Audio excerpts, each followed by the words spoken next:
সদ্গ্রন্থ পাঠ করছিলাম শ্রীমন ডক্টর মহানামব্রত ব্রহ্মচারীর গীতার ধ্যান। অখণ্ড এই পুস্তকের আজকে পর্ব 12 পাঠ করছি। শ্রী ভগবানের মুখে যুদ্ধের কথা কেন? নিউ ইয়র্ক হইতে লন্ডন যাত্রা করিয়াছি জাহাজে। ওয়ার্ল্ড কংগ্রেস অফ ফেইথস সর্বধর্ম সম্মিলন এর যে অধিবেশন হইবে লন্ডন বিশ্ববিদ্যালয়ে, তাহাতে যোগ দিব। 1937 গ্রীষ্মকাল। ওই প্রতিষ্ঠানের লন্ডন শাখার নাম world Congress of faiths, American শাখার নাম world fellowship of faiths. London শাখার সভাপতি sir Francis young husband, American শাখার সভাপতি চার্লস ফ্রেডরিক ওয়েলার, আমেরিকান শাখার আমি ইন্টারন্যাশনাল সেক্রেটারি।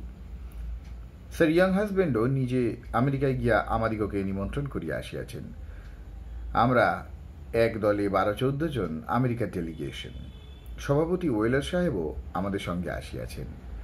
জাহাজ ছাড়িবার 2-3 দিন পরে ওয়েলার সাহেব জাহাজে এক সভার আয়োজন করেন। সভার বক্তা আমরা 5-6 জন। একজন ইসলাম ধর্মের বক্তা, একজন খ্রিস্টান ধর্মের বক্তা, একজন বৌদ্ধ ধর্মের বক্তা আর হিন্দু ধর্মের বক্তা আমি। ওয়েলার সাহেব সভাপতি, জাহাজের ক্যাপ্টেন ও বিশিষ্ট কর্মচারী অনেকেই উপস্থিত ছিলেন। অনুষ্ঠানে বেশ আনন্দ হয়। হিন্দু ধর্মের বক্তৃতায় আমি গীতার সার্বজনীন বাণীর কথা বহু বলি। সভা শেষে প্রশ্নোত্তরের ব্যবস্থা ছিল। আমার বক্তৃতার পরে একজন বিশিষ্ট শ্রোতা গীতা সম্বন্ধে এক প্রশ্ন তোলেন। তিনি বলেন, আপনাদের গীতার উদার বাণী বেশ ভালোই লাগে, কিন্তু উপক্রমণিকা সেটিং পছন্দ হয় না। গীতার বক্তা ভগবান, শ্রোতা একজন ভক্ত।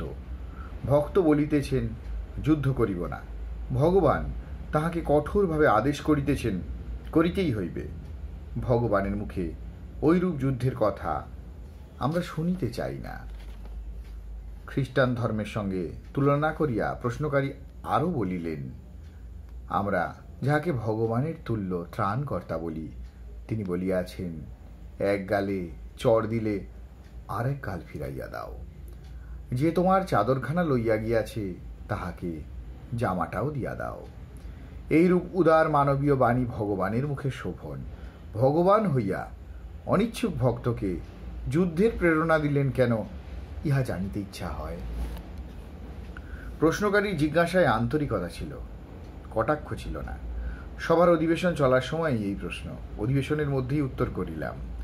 উত্তর শুনিতে শ্রোতৃবর্গ বিশেষ উৎসুক ছিল।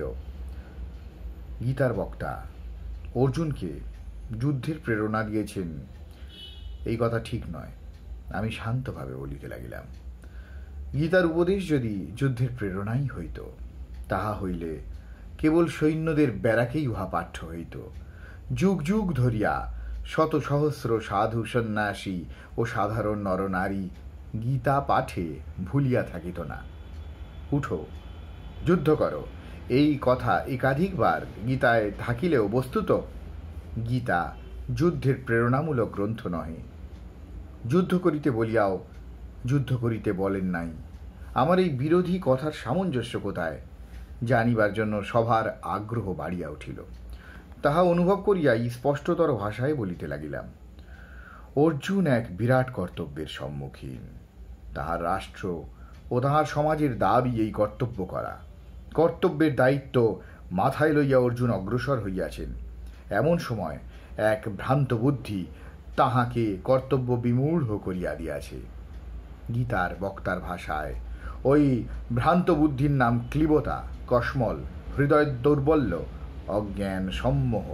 ইহা দূর করা আচার্যের কাজ, সদ্গুরুর কাজ, জগৎগুরু ভগবানের কাজ।